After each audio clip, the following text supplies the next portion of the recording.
Hey all, here at OS Reviews. Today we're taking a quick look at the Sivga SV021. These are a pair of wood-clad, hi-fi grade headphones. Retails for $180, often goes on sale for around $150. In terms of design, I would say that wood finish is quite distinctive, although it's not the first time that we've seen a pair of wood headphones. For example, we have reviewed the Symphonized Wrath 2.0 a while back, and also the House of Marley positive vibration headphones all have some type of wood accent going on. However, these two models are more consumer grade in the sense that they're cheaper and they're just meant for casual music listening, versus the SV21s from this company is a little bit more geared towards folks that want hi-fi. So hopefully the sound will also provide more detail and resolution. It is worth pointing out though that this is still a wired pair of headphones that takes a 3.5mm aux jack as opposed to having wireless Bluetooth. So in this day and age where a lot of phones don't even have headphone jacks anymore, it immediately puts this into a more niche category for folks that really want the best sound and they're willing to make do with a wired jack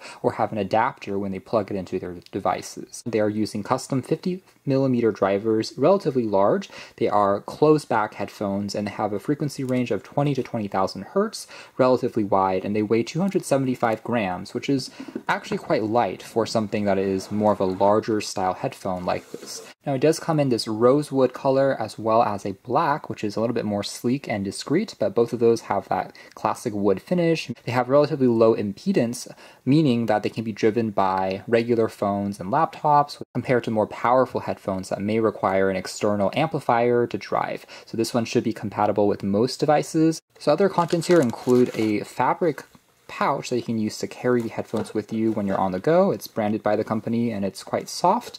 You also get access to, of course, the cable, which is color coordinated with the headphones, crafted out of a braided nylon texture that isn't too easy to tangle, thankfully, but again, there is no microphone or remote, and it does plug into both the left and right sides of the headphones, leaving you with just the standard 3.5mm aux there at the end. So that is one thing where I do wish maybe they would have just one input into the headphones. I think that would make the design even cleaner. But overall, as far as the headphones themselves, I have to say I'm pretty impressed by the way that they look and feel. Again, 275 grams is quite light for the mass of this thing, considering the extra large cushions that your ears just rest inside, and it's kind of an over-ear style studio pair of headphones. These cushions are extra thick and they are extremely soft, as you can see there. One of the most well-padded memory foam cushions that I've tested, although the headband is noticeably thinner, although it's still relatively comfortable because they aren't too heavy or weighing you down, since there are no, say, batteries inside that will add to the mass. We do have some aluminum rails which you can use to further extend on the headband size. With that being said, these pair of headphones don't actually further fold down either inside or even flat, so that is one thing to keep in mind when you're traveling. It is going to take up a little bit space since they don't actually swivel. And the headband at least is quite easy to bend, so it still feels comfortable enough. Otherwise, they are actually quite well crafted again, including that super shiny wood finish I am quite a fan of. We have just the ports for plugging in the aux on the left and also the right sides. When wearing them continuously for 2 to 3 hours, I was still satisfied with the level of comfort. They didn't feel like they were fatiguing my ears, nor was there too much heat buildup on the memory foam either. So even if you're in a slightly warmer condition, I felt like they were still relatively comfortable. Moving into sound quality and performance, thankfully there's a lot to like here. First of all, the connection is very stable. There's no hints of any hissing or humming in the background. Everything is extremely clean, and it has plenty of power here as well. So if you crank up the volume, it can get quite loud. In terms of the sound profile, I would say has a nice amount of bass, which is expected for something that has relatively large 50mm drivers, but I never found it to be too overpowering either. I could still appreciate instrumentals and vocals, although they're still a touch on the warmer side. By that I mean they're perhaps a little bit more bass forward rather than some of the more neutral sounding and extremely realistic sounding pair of headphones.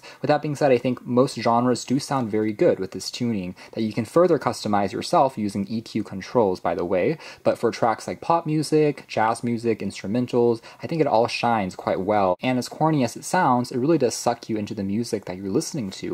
You're able to appreciate a lot finer details compared to if you're using wireless buds, for instance. A lot of the sound just gets compressed using Bluetooth, and the drivers here, of course, are just much larger and higher end. With that being said, in the audiophile community, there are definitely more expensive headphones, and in that scale of things, this is actually considered relatively entry-level, believe it or not. Granted, if you are being super nitpicky when it comes to the trebles, I would say maybe they could still have a touch more detail on the higher end. It doesn't sound too shrill or tinny at all, but just compared to, again, even more premium headphones out there. Last but not least, keep in mind that, again, these are closed-back headphones as opposed to open headphones, which just means that the sound stage is going to be a little bit more narrow compared to some of the open-back headphones, which may allow you to feel like you're more in that live environment and have that more spatial awareness. But like I said, you're still getting plenty of detail and everything sounds vibrant, full of energy, plenty of bass here but not too overpowering, and generally, again, very good for most tracks that you're listening to.